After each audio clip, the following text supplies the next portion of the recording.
Royal Enfield 500 சிசிங்க. Injector வந்து நம்ம clean பண்ண போகிறோங்க. இப்போ இன்ஜெக்டரோட செக்அப் வந்து நம்ம பார்த்துக்கலாம் எந்த லெவலில் இருக்குது அப்படிங்கிற மாதிரி. கீ ஆன் பண்ணிவிட்டு நம்ம வந்து செல்ஃப் அடித்து பார்க்கும்போது என்னோட ஃபங்க்ஷன் வந்து எப்படி இருக்குன்னு பார்த்துக்கலாங்க.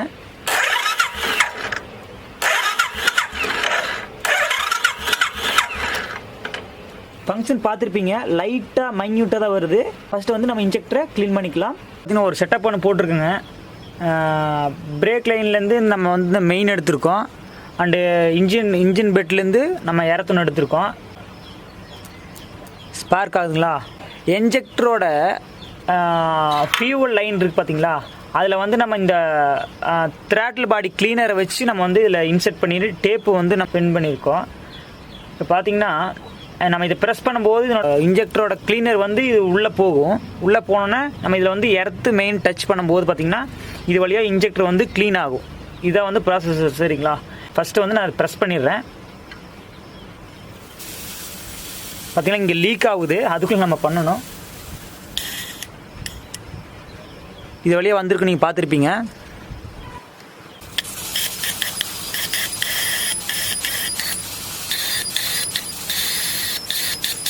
கம்மன் க்ளீன் பண்ணி பக்காவாக எடுத்தாச்சுங்க. உங்களுக்கு தெரியும்னு நினைக்கிறேன்.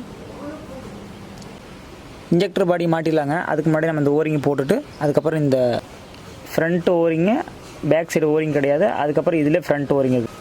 இதை வந்து இப்படி போட்டுங்க நம்ம 2 போல்ட்டையும் இன்சர்ட் பண்ணிட்டு அதுக்கப்புறம் நம்ம அதை ஃபிட் பண்ணிடலாங்க. ஏன்னா அது முன்ன பின்ன போகும், அதனால் வந்து சரி வராது. அதனால் இப்படி பண்ணிக்கிடுவோம். இதை ஈஸியான மெத்தட்,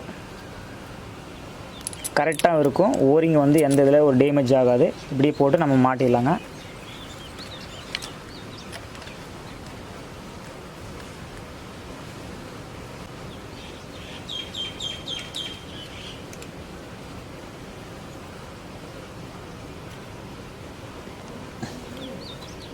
நம்ம வந்து பக்காவாக க்ளீன் பண்ணி பக்காவாக மாட்டி முடிச்சிட்டோங்க. அடுத்து வந்து நம்ம ஸ்டார்ட் பண்ணி பார்த்துடலாம்.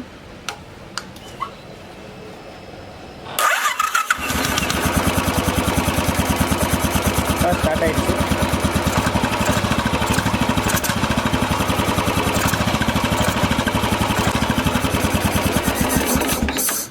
இன்ஜெக்டர் எப்படி க்ளீன் பண்ணி மாட்டுறது அப்படிங்கிறத நம்ம இந்த வீடியோவில் பார்த்துருப்போங்க. நம்ம சேனலுக்கு யாராவது புதுசாக பார்த்துட்டு இருந்தேங்க அப்படின்னா சப்ஸ்கிரைப் பண்ணாதவங்க சப்ஸ்கிரைப் பண்ணிட்டு பெல் ஐக்கான் தட்டி விட்ருங்க. அப்போ தான் நான் இது போல் போடுற வீடியோஸ் எல்லாம் உடனுக்குடன் நோட்டிஃபிகேஷன் வரும். ஓகே, நெக்ஸ்ட் வீடியோவில் சந்திக்கலாம். See you, bye bye.